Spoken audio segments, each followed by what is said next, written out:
بسم الله الرحمن الرحيم.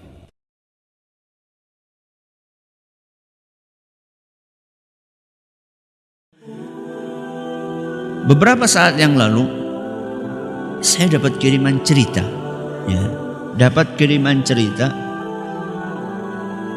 dari seorang yang tersadar, dari orang yang tersadar bahwa ternyata selama ini dia itu tidak proporsional dalam berakhlak mulia. Selama ini dia bisa begitu sopan kepada orang yang tidak dia kenal, atau dengan teman-temannya di kantor atau di pekerjaan atau teman sepermainan. Dia bisa begitu sopan kepada orang-orang itu, tapi kepada istri dan anak-anaknya sendiri dia tidak bisa. Kemudian dia diingatkan dengan sebuah mimpi yang akhirnya kemudian ketika bangun dia tersadar bahwa ternyata yang lebih berhak untuk disikapi dengan akhlak mulia adalah istri dan anak-anaknya. Kata dia, pada suatu hari saya bersenggolan dengan seorang yang tidak saya kenal. Maka saya pun spontan bereaksi, "Oh, maafkan saya." Maka dia pun menjawab juga, "Maafkan saya." Orang itu dan saya berlaku sangat sopan. Gak kenal, kesenggol, langsung cepat-cepat mengucapkan apa? Minta maaf. Sangat sopan sekali.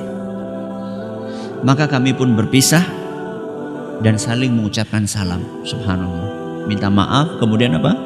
Assalamualaikum. Akan tetapi ceritanya berbeda. Begitu saya sampai di rumah. Pada hari itu juga ada salah satu kolega terbaik saya menelpon. Maka dengan bahasa yang sangat lembut dan santun, saya pun ngobrol dengan kolega saya untuk meraih simpati kolega saya tersebut. Tiba-tiba anak lelaki saya berdiri diam-diam di belakang saya ketika saya sedang asyik nelpon dengan kolega saya dengan bahasa yang terbaik. Tiba-tiba anak laki-laki saya berdiri diam-diam di belakang saya. Saat itu saya berbalik dan hampir saja saya membuat anak saya jatuh. "Minggir, main sana, ganggu saja," teriak saya dengan marah. Dia pun pergi dengan hati yang hancur dan merajuk. Malam itu saya berbaring di tempat tidur. Antara sadar dan tidak, saya mendengar sebuah suara yang berbisik, "Aku akan memberikan gambaran kepadamu bagaimana ketika nyawamu dicabut. Namun sebelumnya, aku akan izinkan engkau untuk melihat lorong waktu sesudah kematianmu. Sewaktu kamu berurusan dengan orang yang tidak engkau kenal, etika kesopanan engkau gunakan. Akan tetapi, dengan anak yang engkau kasihi, engkau perlakukan dengan sewenang-wenang.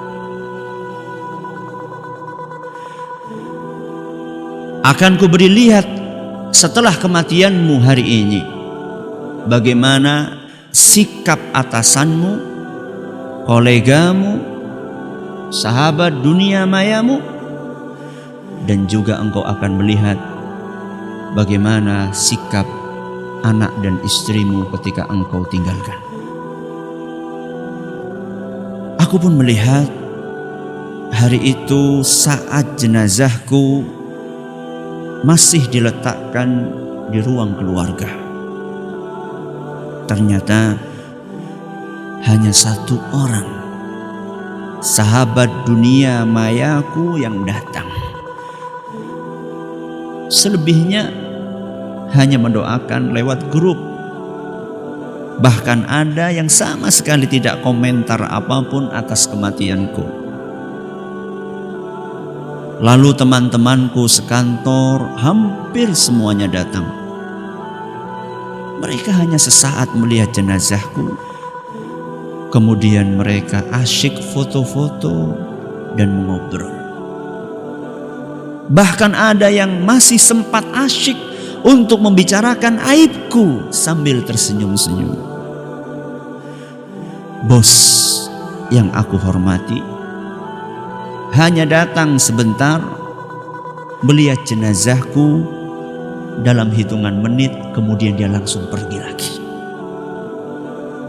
Dan kolegaku yang selama ini aku telepon dengan bahasa yang sangat sopan, tidak ada satupun yang aku lihat datang.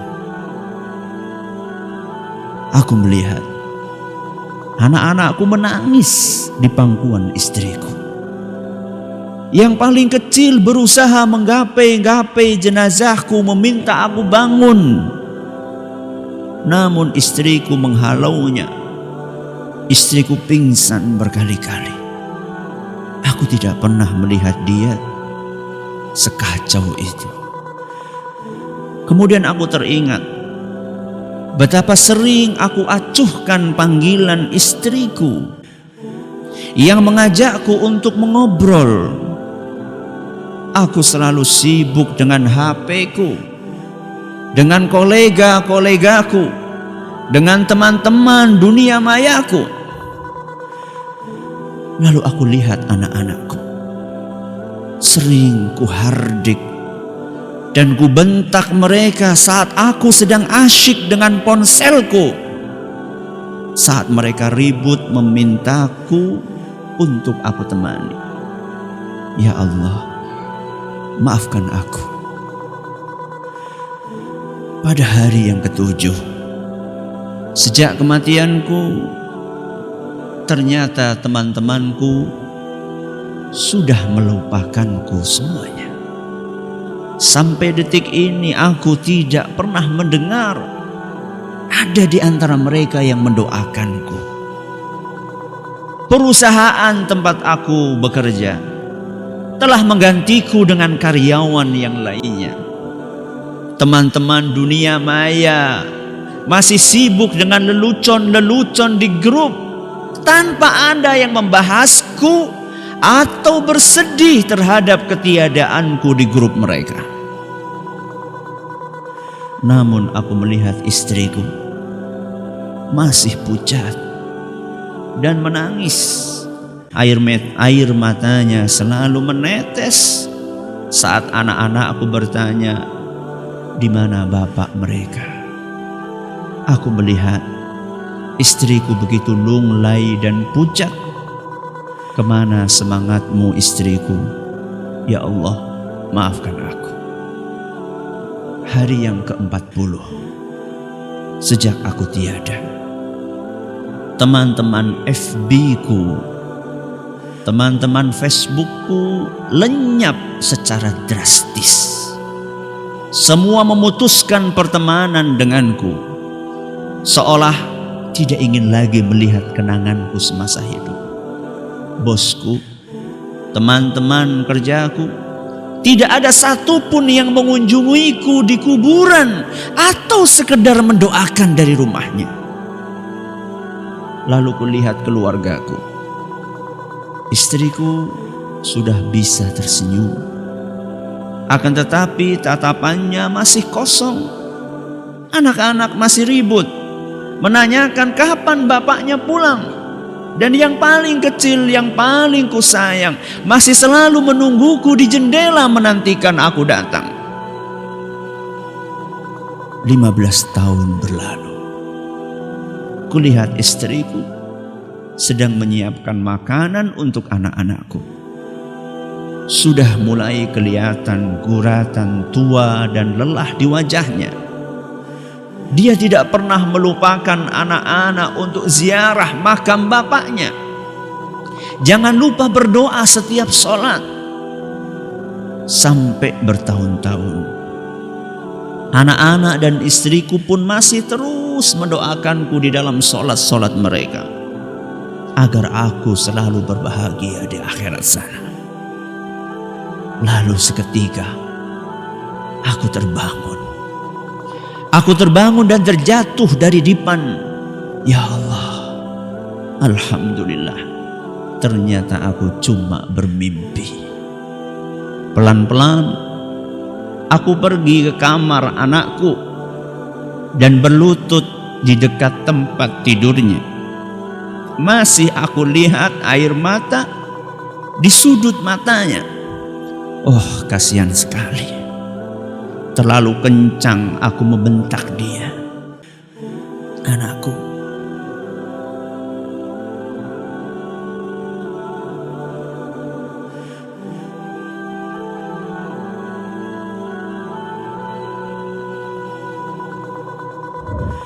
Bapak menyesal.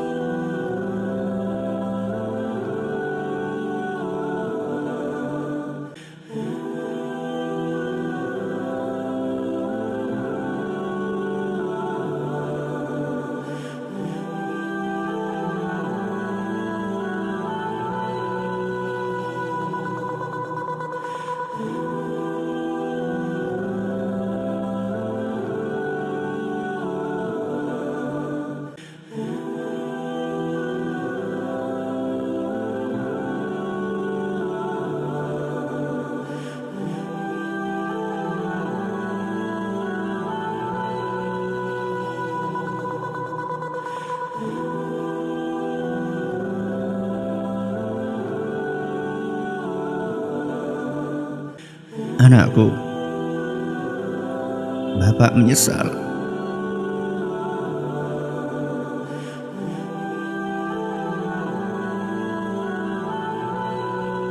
Karena telah berlaku kasar kepadamu.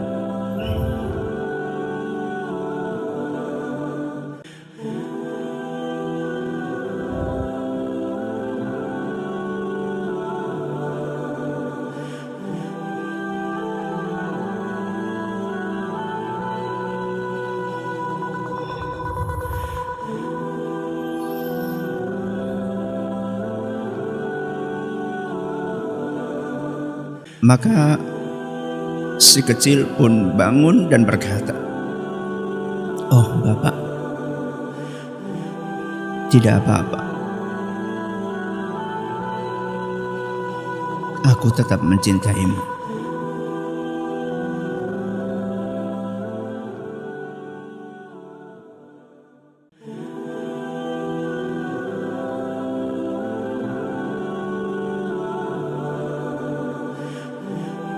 Anakku, aku mencintaimu juga.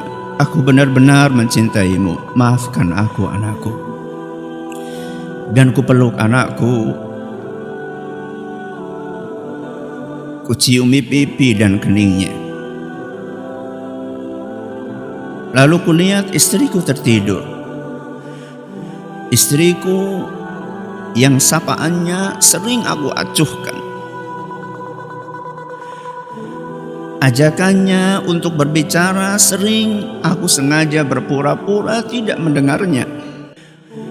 Bahkan SMS darinya sering aku anggap tidak bermakna.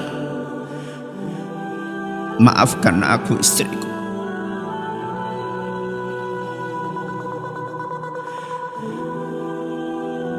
Apakah kita menyadari bahwa jika kita mati esok pagi, perusahaan di mana kita bekerja akan dengan mudah mencari pengganti kita dalam hitungan hari. Teman-teman akan melupakan kita sebagai cerita yang sudah berakhir.